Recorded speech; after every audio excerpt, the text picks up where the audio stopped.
SESI, Serviço Social da Indústria, pelo futuro do trabalho, apresenta...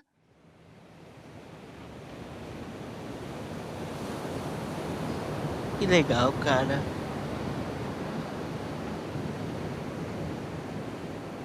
Então, Zé, tava pensando lá o esquema das nossas saídas do segundo semestre, né? Aham, A gente podia fazer uma lista, assim, ver lugares. Porque a aham. gente já tá em setembro, né? Se a gente não se organizar, o tempo passa e a gente acaba não E fazendo a nossas gente saídas. não consegue dar continuidade às nossas saídas, né? Então, o que eu pensei? Esse museu aqui, da Marinha, que é um museu legal, porque a gente não fez nenhuma atividade que é perto do mar. O Parque da Luz também a gente não foi, né? O Parque da Luz era pra gente ir com a turma do Eneja, né? E Mas aquele não deu. parque, aquele que tem no Estreito, esse Bosque Pedro de Medeiros é bem legal. Eu já tive lá. É adaptada? Então, é isso que eu não sei. Ah. Eu vou perguntar pra Sônia, porque Aham. ela mora ali perto. Pergunta pra ela, né? A gente E ela pode fica... marcar pra ir lá. E é bem bonitinho também. Olha só, não tem uma nuvem. Tá bem legal, bem ótimo. O céu bem estrelado. De ontem, né? Viu a chuva, né? Então, ainda bem que não entrou vento sul.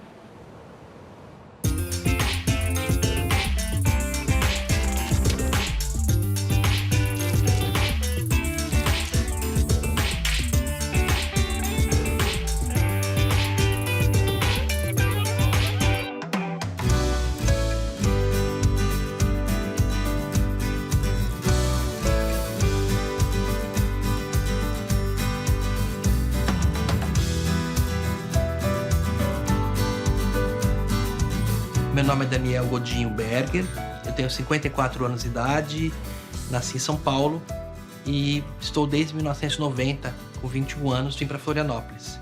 Vim para cá para fazer faculdade de Geografia e para viver meu segundo casamento. Para mim, o que marca, o que recortou a minha experiência de escolarização foram as dificuldades que eu vivenciei na minha vida por conta da orientação sexual. Né? Então, o que eu digo assim, que naquele momento, para mim, era um dilema na minha vida, né? Deixar de estudar por conta das questões da sexualidade, né? E assim vai, né? As pessoas deixam de estudar porque precisam trabalhar, deixam de estudar por conta assumem casamentos, né? Tem maridos que a esposa não quer que ele estude, tem esposa que o marido não quer que estude.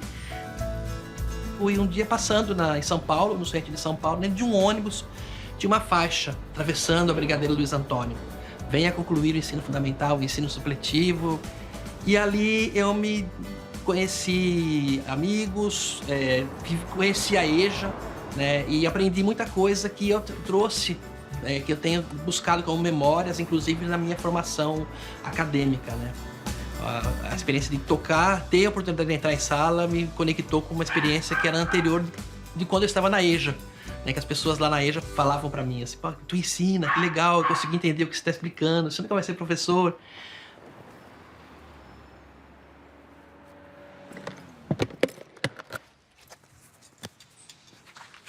E aí, Zé? Tudo bem? E aí, Daniel? Como é que tá, amigão? Beleza? Beleza? Como é que tá? Vamos subindo? Vamos. Calorão hoje, né?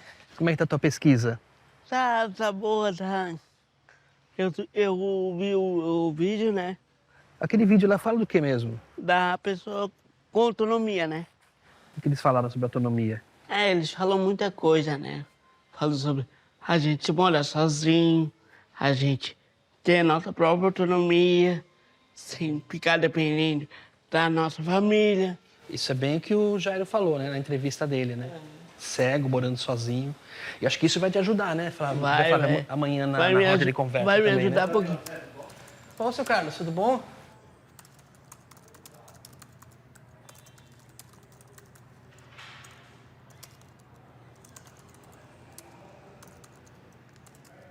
A Flodef está numa localidade que é neutra, vamos dizer, né? Então aqui a gente recebe estudantes que vêm do Santa Vitória, que vêm do Morro do Horácio, que vêm do Morro do 25. O que tem em comum nessas comunidades, né? São comunidades que tem uma falta de investimento público, não tem poucas oportunidades de lazer para essas pessoas, né? Não tem uma centralidade, assim, por exemplo, uma praça, uma coisa que onde as pessoas se encontrem, né? Um centro esportivo, né? Então, para quem é deficiente, principalmente, né? a Fludef ela acaba funcionando como um espaço de sociabilidade. Então, elas constituem um território aqui. E isso, inclusive, é uma das nossas frentes, né, que é a ampliação da territorialidade das pessoas com deficiência, né? Sejam pessoas com deficiência física, que é no caso da Fludef que predomina, mas também com as pessoas que têm outros tipos de deficiência, a territorialidade ela é muito restrita, né? Assim, os lugares que você pode ir, com quem você pode estar, tudo isso é mais reduzido em relação às pessoas que não têm deficiência, né? Nós vimos que as pessoas iam para a escola e assistiam aula e voltavam para casa. Então elas não tinham uma relação de pertencimento. O pertencimento ele é fundamental para a construção do território.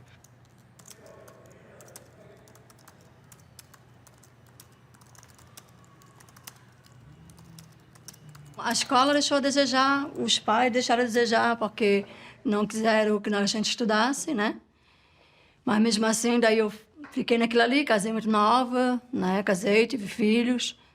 Aí depois fiquei só cuidando da casa, atividade da casa, limpando casa e fazendo as coisas. De repente, né, eu vi o Jornal do Almoço, né, falando sobre o EJA. Daí eu olhei e falei assim, pô, tá aí, agora é a minha vez. Agora eu vou estudar para me ser alguém na vida.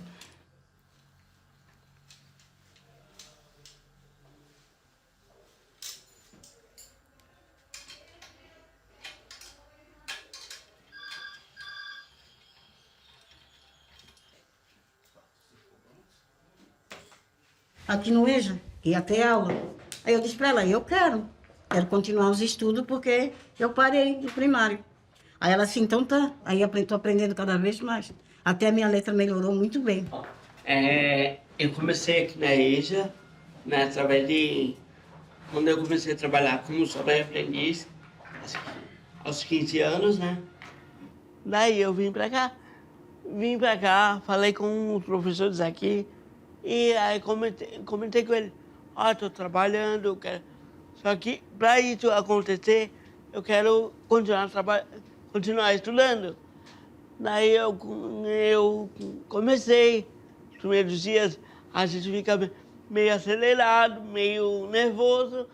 O meu objetivo é seguir um ensino médio, entrar numa faculdade, fazer um curso de especialização daquele bem grande, para um dia, quem sabe, eu ter minha própria autonomia. Então, isso é meu objetivo.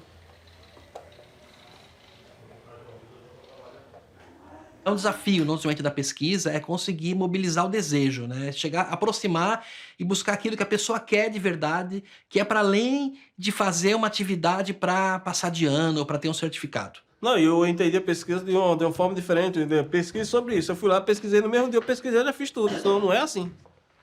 Vai quebrar a cabeça, não é assim. Meu Deus do céu, tanta coisa.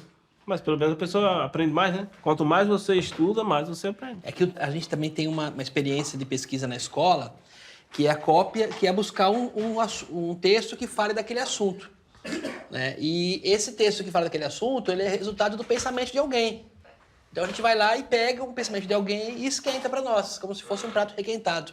Ideia diferente, o que a gente chama da problematização, né? É diferente de quando você vai problematizar. Mas por que é assim? Por que chegou a esse resultado? Então, na verdade, assim, a gente tem trabalhado aqui principalmente com a problemática, que é a pergunta. Por que a gente fica bastante tempo na pergunta? Porque a pergunta é como se fosse o nosso mapa de intenção, é para onde a gente quer ir. Né? É muito mais fácil chegar a qualquer lugar quando a gente sabe para onde a gente quer ir. Luciana, você não falou qual que é a tua problemática, né, da pesquisa? A primeira pesquisa. A primeira pesquisa foi as minhas flores, né? As flores do meu jardim. E agora estou dando continuidade na segunda pesquisa sobre como montar uma floricultura, que é o meu sonho, de conseguir montar uma floricultura. Mas por isso eu preciso estudar muito nela, né? Na pesquisa, com a ajuda do professor, claro. Do José Flávio era uma pergunta que era desafios cotidianos da pessoa com deficiência, e a partir daí você tem uma problemática. Então, essa problemática ela não vai dizendo para o professor, ela vai dizendo para si mesmo. Então, assim, o José Flávio que começou a pesquisa, é o mesmo José Flávio que terminou a pesquisa, que está na segunda etapa agora? O que mudou? Mudou bastante. Tô pegando o ônibus sozinho, tô saindo da minha casa sozinho, tô vindo pra cá sozinho. E aí eu vou tendo aquela minha própria autonomia que eu nunca tive, tá? Isso eu vou dizer pra vocês, que eu nunca tive. Porque jamais ia imaginar que eu ia chegar nessa autonomia que eu tô agora. Ter a minha própria decisão. Não, hoje eu vou fazer tal coisa, eu vou porque eu posso, eu quero, eu consigo. Algumas pesquisas, elas caminham mais nesse sentido, né? De você buscar caminhos, de você discutir. Então, por exemplo, amanhã a gente está essa semana vivendo a Semana de Mobilização Nacional pelo Direito à Educação de Jovens e Adultos. E na pesquisa do José Flávio, ele tinha um desejo de fazer uma live, ele queria conversar com pessoas, ele tinha uma vontade muito grande de falar sobre as pessoas, até porque é pela oralidade que ele consegue expressar melhor o que ele sabe, né? E a pesquisa sobre acessibilidade, então vamos fazer uma roda de conversa. Como é que as pessoas lidam com a sua autonomia? Em que momento as pessoas perceberam assim, olha, que a gente precisa correr atrás para ser autônomo?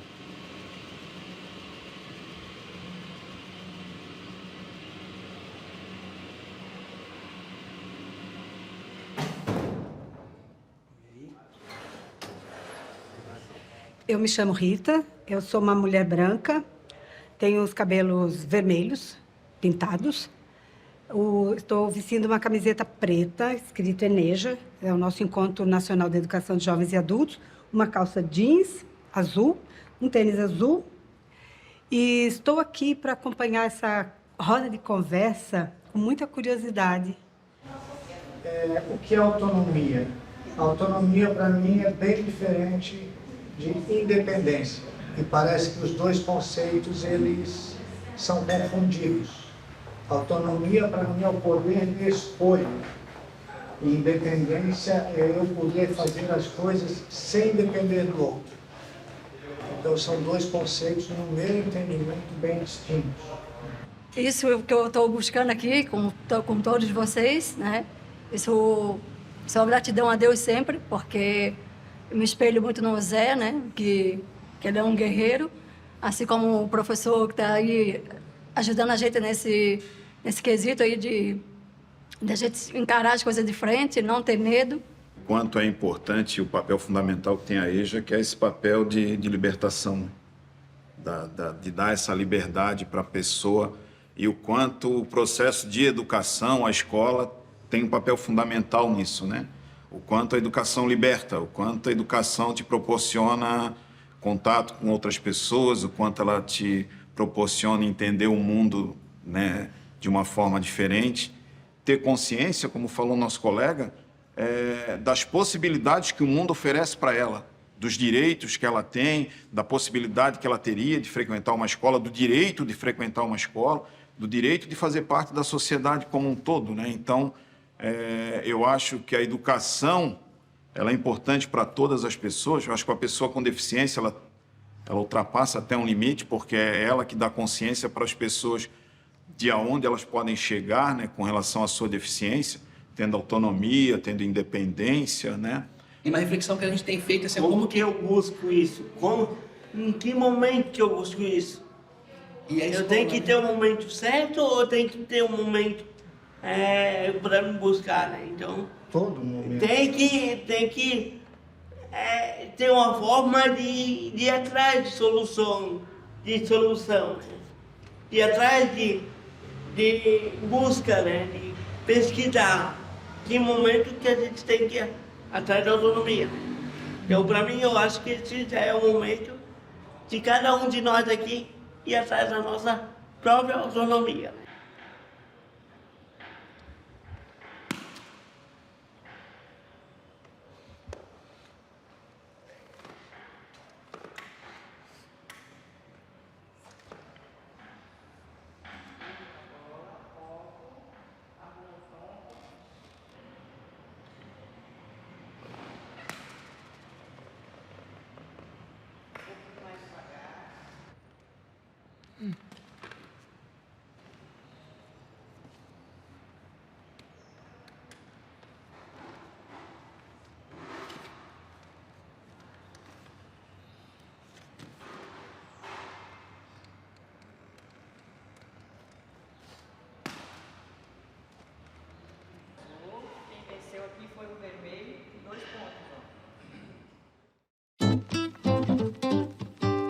Zé Flávio, o Zé, né? Eu já vou chamar ele direto de Zé. Eu já conheço ele desde antes de trabalhar com o EJA, né? Porque ele já é atleta de bocha há muito tempo. Então, no caso dele, eu já venho uma amizade pregressa do EJA, né? Então, assim, é muito legal ver isso. Eu vi ele começando no EJA, eu vi que o EJA trouxe possibilidades, ele conseguiu entrar no mercado de trabalho, está se dedicando cada vez mais aos treinamentos.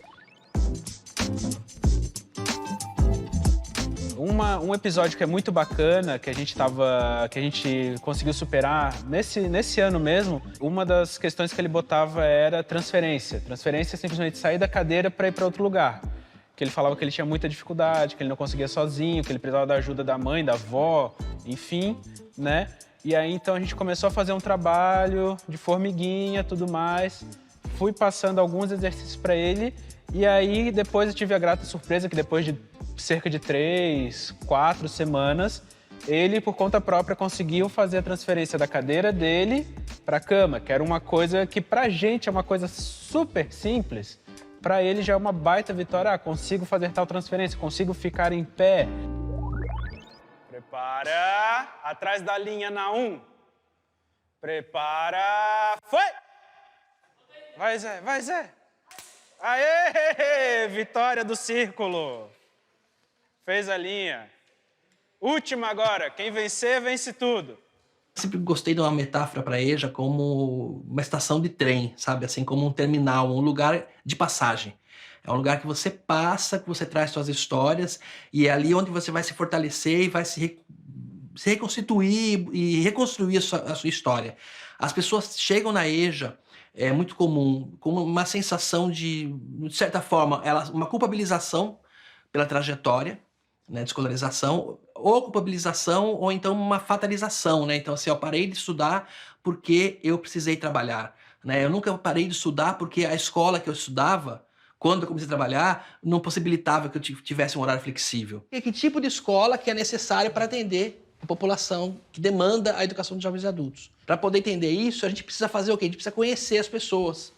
Porque é conhecendo a realidade das pessoas que não se escolarizaram que a gente vai conseguir entender que tipo de escolarização tem que ser ofertada. Pensar que a escola ela pode ampliar o seu olhar, porque não adianta pensar na matemática e não pensar em para quem se ensina essa matemática. Não adianta pensar em geografia se não pensar para a geografia que a pessoa tem. Então, o que seria suficiente, por exemplo, fazer o José Flávio decorar todos os rios do Brasil, explicar o que é latitude e longitude, e ele não conseguisse desenvolver autonomia para poder pegar o ônibus e sair lá do Morro do Horácio e vir para o centro? E como fazer isso? Eu acho que um desafio é como fazer isso sem deixar de ser escola. Ô, Reginaldo, não vai me regar, né? Vai me regar que eu já tô crescidinho. A horta, né? A gente não quer produzir alimentos ali porque as pessoas venham, levem alimento para suas casas, mas pensar com eles assim, como que uma pessoa que tem deficiência, que é cadeirante, pode desenvolver uma horta em casa? Que tipo de equipamentos são necessários? A gente construiu, né, o pluviômetro em abril, no início do outono, né, final de março, início de abril, para medir o quê? O que o pluviômetro mede? A chuva. Isso, mede em milímetros, certo? E a gente vai localizar ele novamente aqui no canteiro para que a gente vá fazer essa medição agora no mês de final de setembro e o mês todo de outubro, tá? Então, vou passar para vocês verem como que ficou, ver se tá certinho a medida ali. Tem o Reginaldo. Para a leitura inicial de hoje, nós trouxemos uma música que nós vamos ouvir, ler e debater e escrever, né, sobre ela. Se chama Com Que Roupa, que é de Noel Rosa.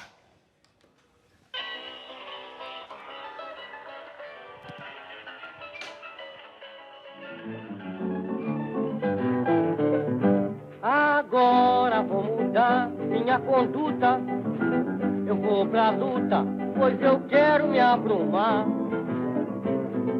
Vou tratar você com a força bruta, pra poder me reabilitar. Pois esta vida não tá sopa. E eu pergunto, com que roupa? Com que roupa eu vou pro samba que você me convidou? Com que roupa eu vou pro samba que você me convidou? Conheciam? Alguém conhecia essa música? Você conhecia? A gente não se veste só de roupa, né? Quando a gente vai para um lugar, quando a gente está se relacionando com as pessoas, se eu estou no trabalho, eu também tenho uma forma de me colocar no mundo, né? Uma forma de estar, né?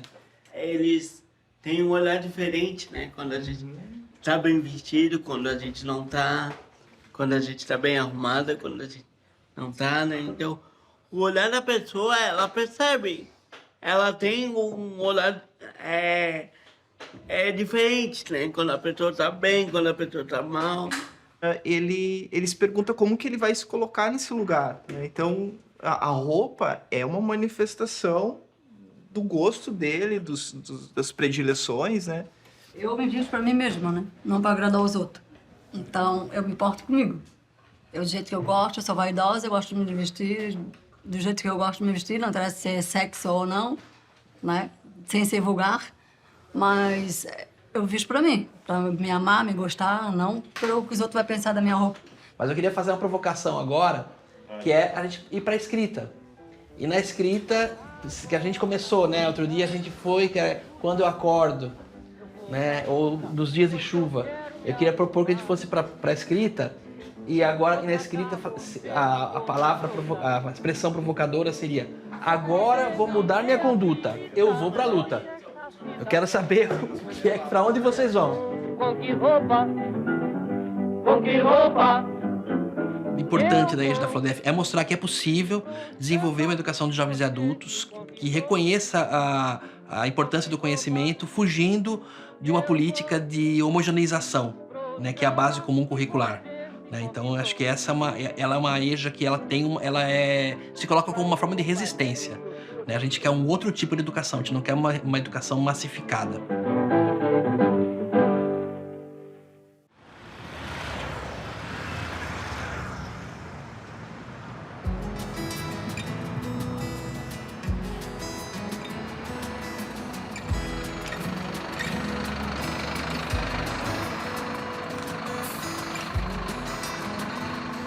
E aí, Zé? Tudo bem? E aí, curtiu hoje? Curti. Eu também. Massa, né? Legal. A gente se fala mais tarde, então. Bom, abraço. Tchau, tchau. Tchau.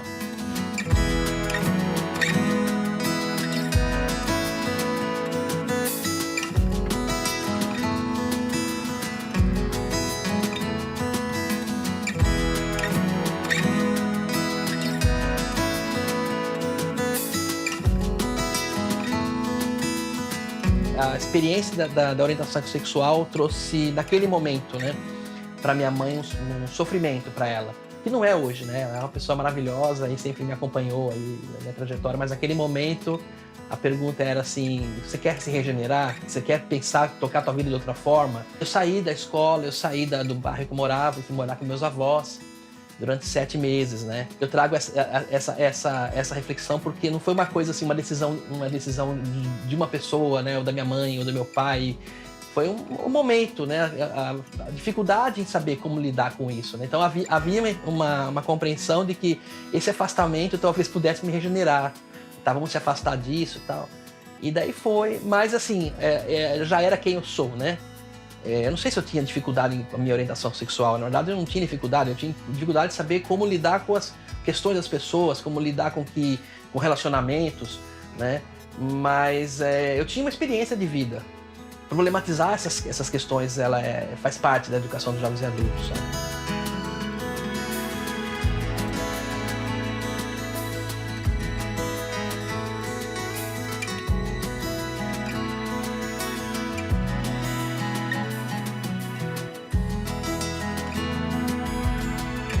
Pai, vem comer!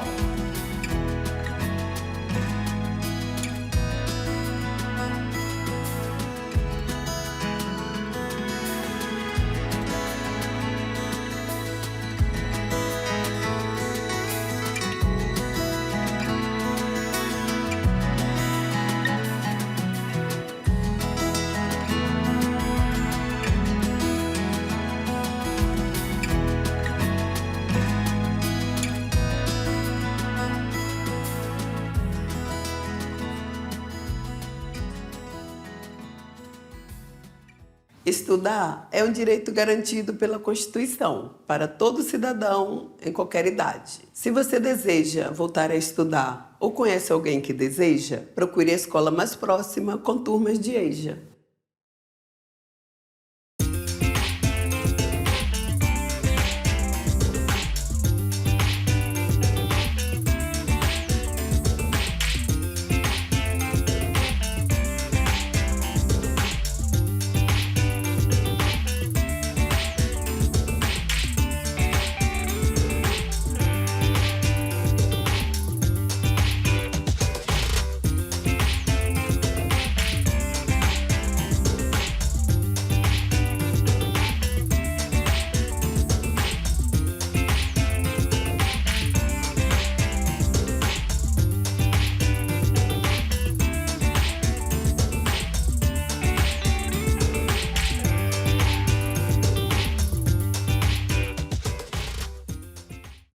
Uma parceria SESI, Serviço Social da Indústria pelo Futuro do Trabalho.